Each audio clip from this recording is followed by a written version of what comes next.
Atsiverskime Kolosiečiam 1 skyrių. -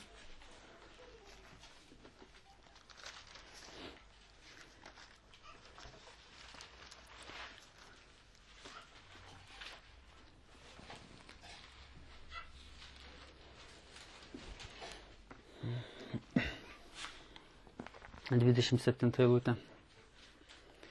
Jiems Dievas panorėjo atskleisti, kokie šios paslapties šlovės turtai skirti pagonims. Būtent Kristus jumise šlovės viltis. Tai viena iš mano mėgstamiausių eilučių. Kristus mumise šlovės viltis. Ar suprantate? Ar suprantat šitą eilutę? Ką? Kolosiečiams 1:27. Kristus mumise šlovės viltis. Ar žinot, kad jeigu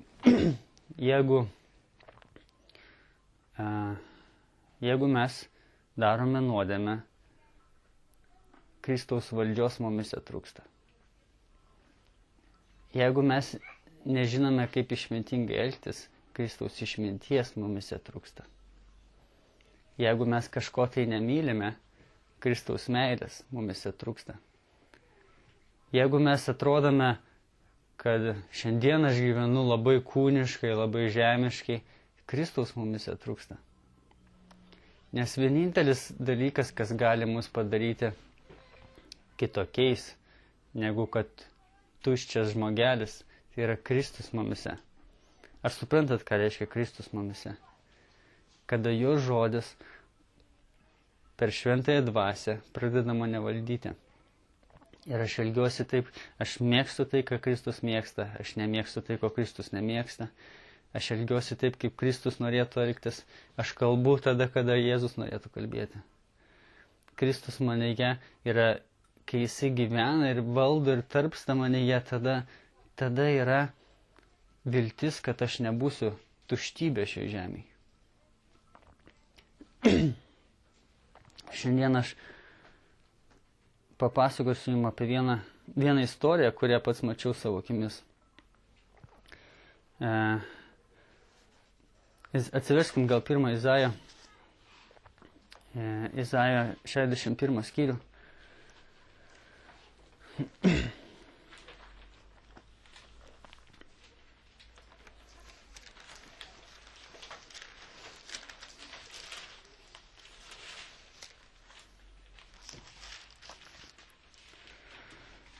Viena pora, labai brangi Dievo akyse, tikinti pora. Santuoka, kokios aš nesu matęs niekada. Niekur kitur. Tokia pavyzdinė santuoka. Ir buvo laikotarpis toje santuokoje, kada, ar žinot, kad už kiekvienos nesąmonės stovi dvasia? Taip pat kaip už gerą poelgį stovi dvasia. Jeigu mes elgiamės stebuklingai, greičiausiai Dievas stovi už mūsų, ar ne? Dievo dvasia stovi už mūsų, jinai davė prieškimą, jinai nuvedė mūsų rankas ir kojas. Bet jeigu mes darom nesąmonę, ten irgi dvasia stovi už mūsų. Ir Efeziečiam 6 skyriui parašyta, kad viskas yra ne taip, kaip mano akis mato, kad čia, žinai, Odeta pasakė, Rosita padarė, žinai, Renata pagalvojo, ne? Viskas yra tarp kunigaikštysčių, valdžių, dvasių, ne? Niekas nėra taip, kaip aš matau. Jeigu tenai kažkas pasakė nesąmonę, yra kažkas už jo nugaros, kas įtakoja visą tai. Ir toje santuokoje buvo laikotarpis, kada atėjo mergina į tos santuokos gyvenimą iš šono. Ir jinai turėjo didelę galę, tokią sielinę galę ir kažkas stovėjo už jos nugaros, kad griauti šitą santuoką. Ir tas vyras, jisai pakliuvo į spastus, jisai, žinai, pakliuvo į tos merginos spastus. Ir tenai, žinai, žinot, kaip būna, kai merginos spastus pakliūna. Jo. Ir Nežinai, Rosita? Ne. Ir tave išgydys. Žinai, toks filmas buvo. Jeigu nežinai, ir sužinosi. Ir tas vyrukas, jisai nusidėjo. Ir žmona jo klausė, kaip man dabar elgtis? Žmona, santuoka nuostabi, tikinti žmonės.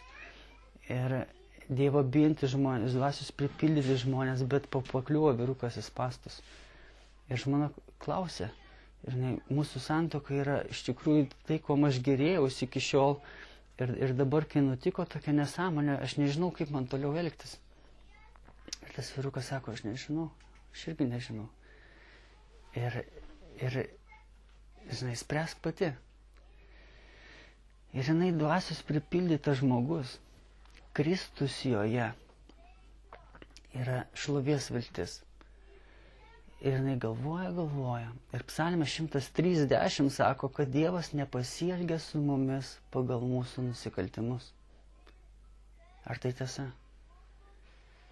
Dievas nepasielgia. Ir jeigu Kristus yra joje, jisai nepasielgia su savo vyru. Jinai nepasielgia su savo vyru pagal jo nusikaltimus. Ir jinai atsivertė Izaijo 61 skyrių ir skaito. Pirma eilutė. Viešpaties Dievo dvasia ant manęs, nes viešpats patepė mane skelbti gerą žinią. Ar tai tiesa? Kiekvienas dvasios pripildytas žmogus, jisai gali tai sakyti, nebejodamas. Viešpaties Dievo dvasia ant manęs, nes viešpats patepė. Ar žinot, per kiekvieną sudėtingą situaciją, kada man atrodo, kad viskas nesąžininga aplinkui, Dievo dvasia, kuri yra manyje, jinai gali būti patepta elgtis ne taip, kaip mano kūniškumas pasielgtų. Ir jinai sako, viešpaties Dievo dvasia yra ant manęs. Nes viešpats patepė mane skelbti gerą žinią. Ir gera žinia, kad aš tavęs nesmerkiu. Jinai sako savo vyrui, aš tavęs nesmerkiu.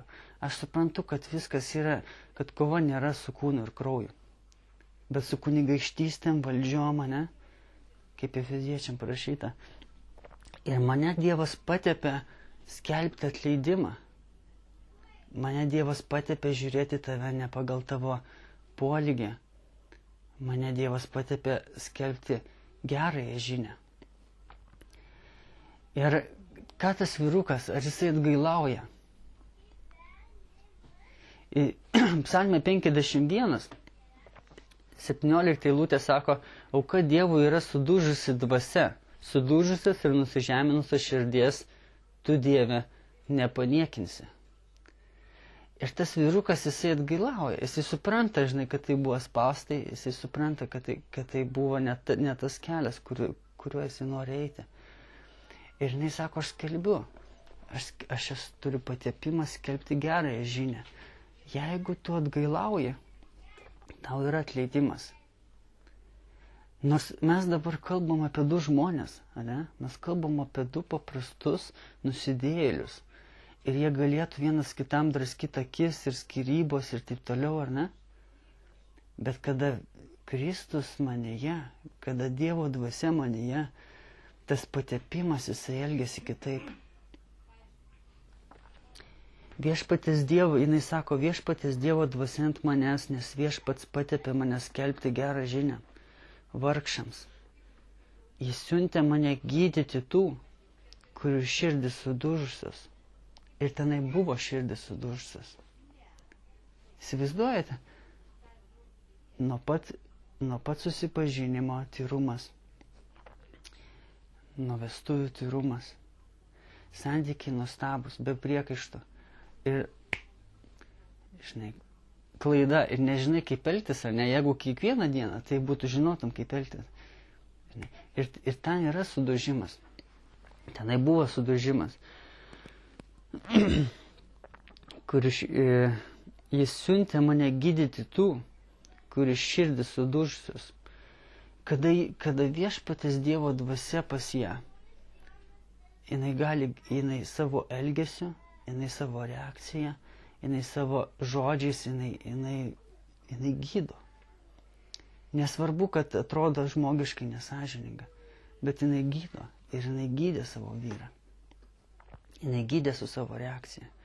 Ir jis daugiau gyvenime, kiek aš žinau, jis daugiau gyvenime nebenorėjo tai daryti.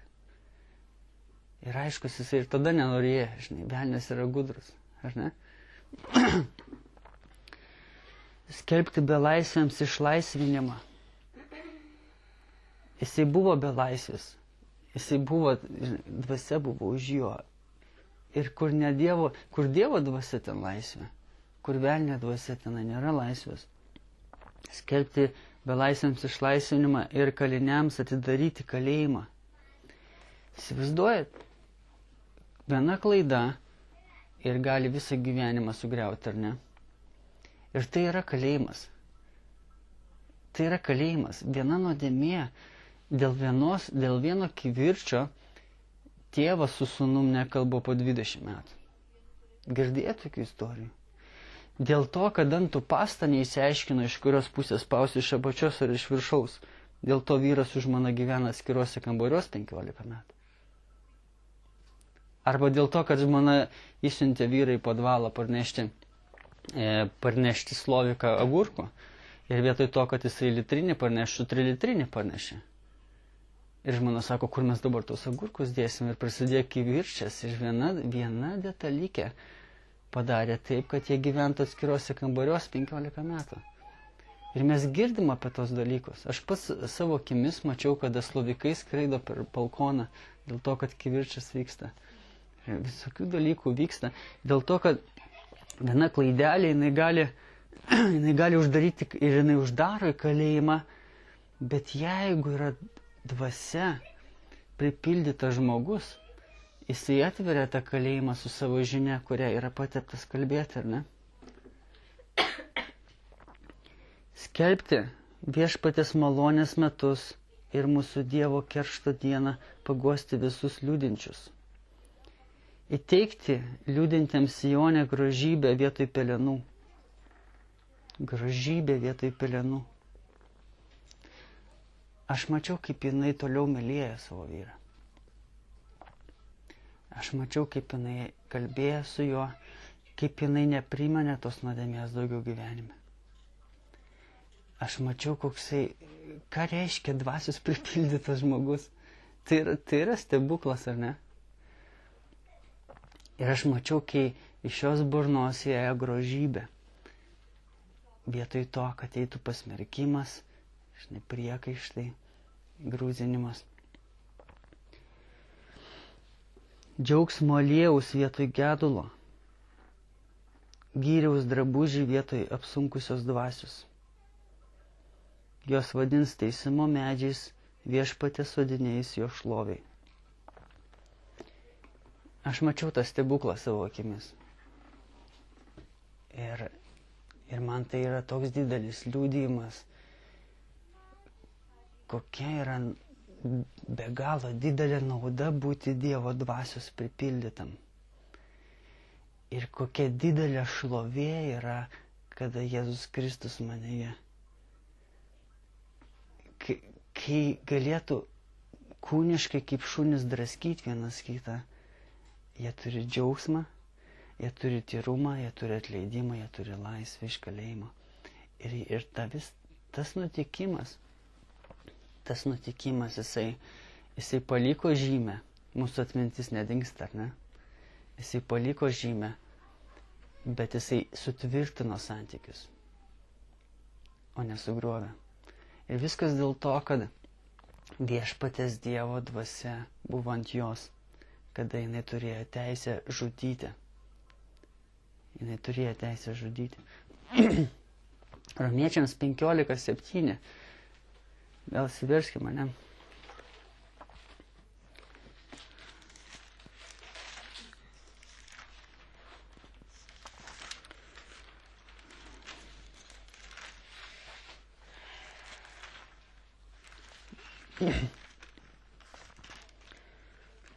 Romiečiam 15:7. Todėl priimkite vienas kitą, kaip ir Kristus jūs priėmė į Dievo šlovę. Jinai žinojo, kaip Kristus priėmė ją, kai jinai buvo dar nusidėjėlė. Romiečiams 5 skyriui, gal irgi pažiūrėjom šalia yra, ne? Romiečiams 5 skyrius. 6 eilutė. Mums dar esant silpniems, Kristus savo metu numirė už bedievius. Vargu ar kas sutiktų mirti už teisųjį, nebent kas ryžtųsi mirti už geradarį. O Dievas mums parodė savo meilę tuo, kad Kristus mirė už mus, kai tebe buvome nusidėjėliai. Jinai žinojo tai. Ar mes žinome tai? Ar žinome tiek, kad kai Kristus mus priėmė, taip pat ir mes turime tą pačią dvasią ir tą pačią jėgą priimti kitus, kada mums greuna gyvenimą. Ir mes turime potencialą kaip nusidėjėliai, turime potencialą daryti klaidas, ar ne? Ir velnias, jis yra kaip riaumojantis liūtas, kuris tykoja, ką nors praryti. Ir jisai tykoja, ir jisai rezgia planus, ir būtinai turėsite spąstų savo gyvenime. Ir galbūt tai nutiks rytoj, galbūt poryt, galbūt nutiks šalia esančio gyvenime. Ir ar mes priimsime jį. Nes tai yra stebuklas, jeigu Kristus mumise vyksta tada stebuklas, kada mes priimam nusidėjėlį kritusi.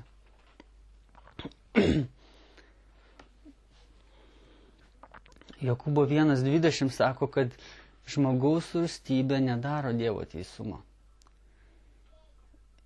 Jisai yra tas, kuris nepasielgia su mumis pagal mūsų kritimus, pagal mūsų nesėkmes, neatlygina mus pagal mūsų nuodėmes, ne? Psalmė 130. Ir mūsų rūstybė, jinai nerodo, kad Kristus mumise. Jinai drasko, jinai pjausto, jinai uždaro į kalėjimus, jinai gamina skyrybas, jinai gamina chaosą. Ar ne? Ir ta moteris, jinai demonstravo, kokia dvasia yra joje. Jinai demonstravo, kad jinai yra mylinčio gerumo dvasia. Tai galima buvo pamatyti. Kad jinai buvo gailestingumo, atleidimo, jėgos, įsitikinimo dvasia. Ir žinot, mes kartais galvojam, kad vyrams skirta būti pastorius, moterim ne. Bet žinot, kad moteris gali būti žymiai efektyvesnė už tą vyrą. Nes dvasia, jinai gali gyventi ir moteryje, ir vyre, ne? Dievo kūrinyje. Ir tai, ką jinai padarė, jinai pastatė tą vyrą į tokią poziciją, kur jisai turėjo pajėgumą augti. Kai jeigu ne ta moteris, tas vyras negalėtų augti. Jisai būtų uždarytas. Žinot, tie bomžai, kurie vaikšto palei konteinerius, jeigu jūs sustotumėt, paklaustumėt, kodėl jisai tenai, dėl vienos klaidos dažniausiai, kuri padarė grandinę ir iki konteinerių įsidėjo. Tenai yra buvę firmų direktoriai, ten klestinti žmonės vaikšto. Ten verslininkai vaikšto. Ar žinote? Prie konteinerio. Ir viena klaidelė, kuri nebuvo atleista, jinai pradėjo kaip ta gniūžtė, žinai, ant kalno viršūnės. Jinai pradėjo riedėti ir apačioje jinai yra didelis. Miestas sugriaunantis krūva tokia, žinai, sniego. Ir prie konteinerio sėdi tas, kuriam nebuvo atleista. Ir jisai griuvo. Ir tas vyras, jisai būtų niekas šiandieną, jeigu ta moteris nepadarytų to stebuklo, kuris gyvena joje, jeigu jinai neleistų jam išeiti. Ir galiausiai tenai buvo pergalės dvasia, ar ne? Ten buvo pergalės dvasia. Atsiverskime 1 Jono 3 skyrių.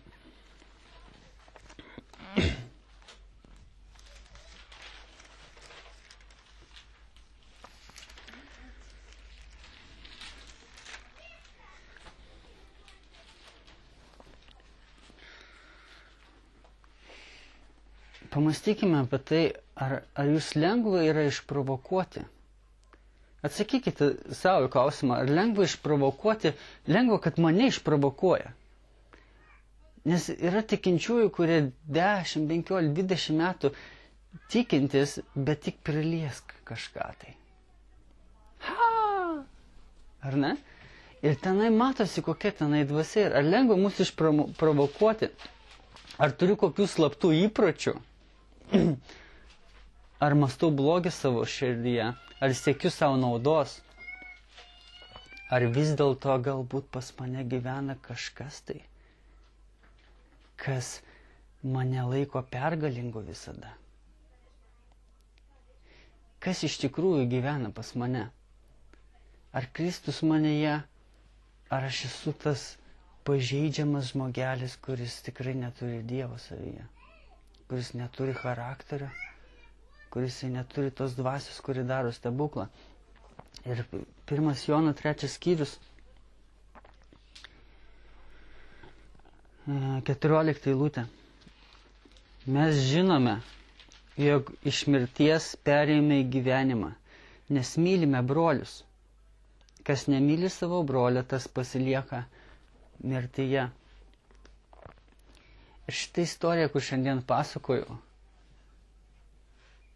jinai parodo, kurioje eilutės pusėje, kurioje eilutės dalyje ta moteris gyvena. Ir mes matome, kas iš to gavosi. Mes matome, ką reiškia viešpaties Dievo dvasia manyje ir aš pateptas skelbti gerąją žinią. Gerąją žinią. Geroji žinia nėra tik tai eiti evangelizuoti. Geroji žinia yra atnešti atleidimą. Geroji žinia yra skelbti savo teisingą poziciją, kur aš esu. Ne tik tai aplinkui, bet ir apskritai, ką man apie save galvoti. Aš esu pašauktas teisingai galvoti apie save, gerai galvoti, taip kaip Dievas galvoja apie mane. Viešpaties Dievo dvasia ant manęs. Ir kas nemyli savo brolio, tas pasilieka mirtyje. Ir aš džiaugiuosi, kad mes girdime žodžius iš Biblijos, mes girdime apie atliktą darbą šioje bažnyčioje. Aš džiaugiuosi, kad šičia nuo šitos sakyklos mes esame maitinami Dievo atleidimo, kurio nereikia užsitarnauti. Aš vakar buvau susitikęs su Jehovos liudytojų kažkokiu viršininku tenas. Jis mane arbats pakvietė. Aš manau, kad apžeisiu kokį kartą. Įdomu. Jis įsakė, kad jis yra lankstus priimti naujienas. Bus įdomu. Bet tenais jisai, pirmas dalykas, ką jisai norėjo kalbėti su manim, ar žinai, kad yra 144 000, kurie paklius į dangų? Aha. O koks sekantis būtų žodis? Ar žinai, kaip tarp jų pakliūti? Aha. Aš žinau, kaip tarp jų pakliūti ir aš pakliuvau. Žinot kaip? Nemokamai. Malonę per tikėjimą ir ne dėl darbų, kad nesigirčiau. Štai kaip aš ten pakliuvau. Ir šitą stebuklingą dvasią, jinai pripildė mane tiesiog tada, nemokamai. Tiesiog tada. Ir kada jinai pripildė mane, jinai patepė mane elgtis. Ir taip man reikia pažinimo, reikia išminties, reikia tų gudrių tokių, žinoti, kas parašyta Psalme 130. Viešpats nepasielgė su manim pagal mano nusikaltimus. Ir ta pati dvasia yra manyje.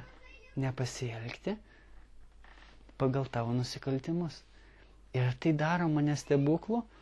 Ir tai yra, ar žinot, kad tai yra dangus žemėje? Tai yra Dievo karalystė šioje žemėje. Ir tai daro mane stebuklų. Ir man nereikia, ar man reikėjo daug darbų įdėti, kad aš tą dvasią užsitarnaučiau? O taip. Ir jeigu tik 144 000 yra tokių, vargšas mūsų pasaulis. Tarp 6 milijardų tik tiek jų yra.